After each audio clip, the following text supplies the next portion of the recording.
नमस्कार दोस्तों, स्वागत है आपका मेरे यूट्यूब चैनल पर। तो दोस्तों, आज हम पढ़ेंगे जो उत्तर प्रदेश सरकार द्वारा पुलिसिंग कम्युनिटी पुलिसिंग द्वारा स्पेल प्रोग्राम कराया जा रहा है ताकि समाज में अवेयरनेस हो और इसके प्रति एक स्पेल प्रोग्राम चलाया जा रहा है। तो उसके 3 क्वेश्चन हैं जो कि बहुत ही शानदार तरीके से हमने इसमें समझे हैं। तो कृपया वीडियो के अंत तक बनी रहिए और तीनों प्रश्नों के उत्तर हम अच्छे से देखेंगे। जैसा कि आप देख सकते हैं, पहला जो प्रश्न है हमारा कि साइबर अपराध क्या है, इससे बचाव के उपाय। तो साइबर अपराध क्या है और इससे बचाव के क्या उपाय हैं। तो सबसे पहले तो जानते हैं कि साइबर अपराध क्या है। तो उत्तर है कि साइबर अपराध का तात्पर्य उन अवैध गतिविधियों से है जो कंप्यूटर नेटवर्क या डिजिटल डिवाइस के माध्यम से की जाती है। इसमें अपराधी इंटरनेट का उपयोग करके किसी की निजी जानकारी चुराना, वित्तीय धोखाधड़ी करना या मानसिक रूप से प्रताड़ित करने जैसे काम करते हैं। इसके प्रमुख प्रकारों में हैकिंग, फर्जी ईमेल, फिशिंग है, फर्जी ईमेल और साइबर बुलिंग यानी परेशान करना, ऑनलाइन बैंकिंग फ्रॉड शामिल है। उसके बाद आप देखते हैं बचाव के उपाय क्या हैं। तो बचाव के उपाय हैं कि डिजिटल दुनिया में सुरक्षित रहने के लिए हम निम्नलिखित सावधानियां बरतनी चाहिए, जैसे मजबूत पासवर्ड, 2 फैक्टर ऑथेंटिकेशन, संदिग्ध लिंक से बचें, सॉफ्टवेयर अपडेट। तो मजबूत पासवर्ड यानी अपने सभी अकाउंट्स के लिए कठिन और अलग पासवर्ड का उपयोग करें, समय समय पर इन्हें बदलते रहें। और 2 फैक्टर ऑथेंटिकेशन, सुरक्षा की एक अतिरिक्त परत जोड़ें ताकि केवल पासवर्ड से कोई आपका अकाउंट ना खोल सके। उसके बाद संदिग्ध लिंक से बचें यानी हमें अज्ञात ईमेल, मैसेज, लुभावनी विज्ञापनों पर क्लिक ना करें, यह हमारे डिवाइस में वायरस डाल सकते हैं। उसके बाद है सॉफ्टवेयर अपडेट। तो अपने फ़ोन और कंप्यूटर के ऑपरेटिंग सिस्टम और ऐप्स को हमेशा अपडेट रखना चाहिए।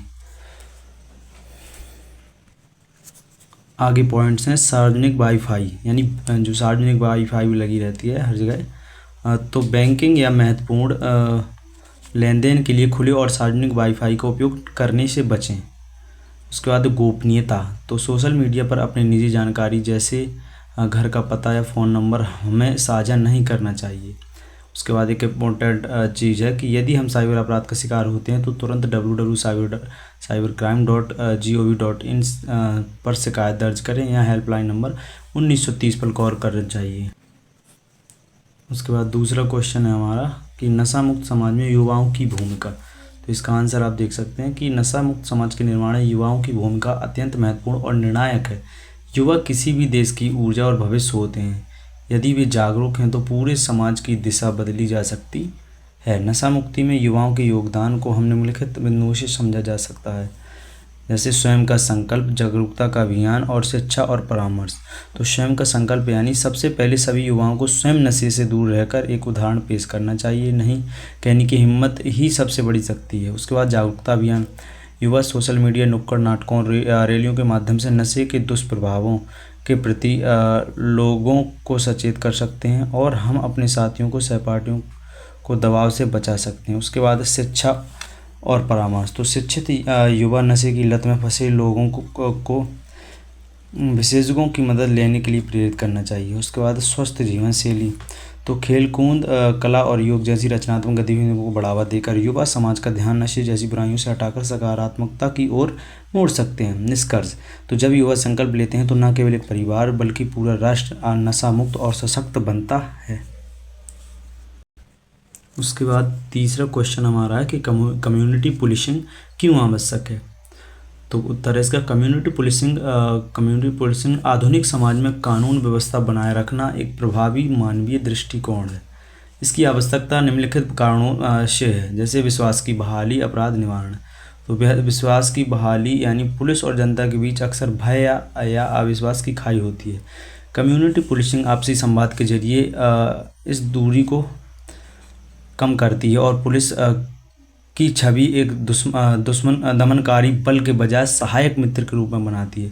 अपराध निवारण यानी जब स्थानीय नागरिक पुलिस के साथ सहयोग करते हैं तो संदिग्ध गतिविधियों की सूचना तेजी से मिलती है। इसमें अपराध होने के बाद जांच करने के बजाय उन्हें घटित होने से पहले ही रोकना संभव हो पाता है।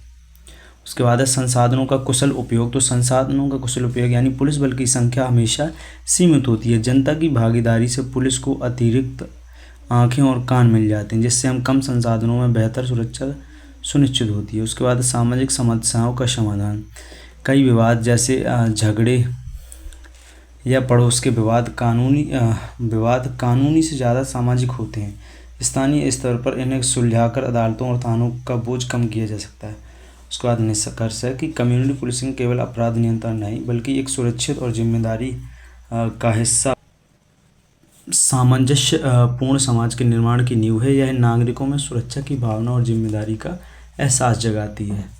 Thank you. तो ये दोस्तों हमारे इस पहले प्रोग्राम के 3 क्वेश्चन थे जिनके हमने उत्तर जाने आंसर।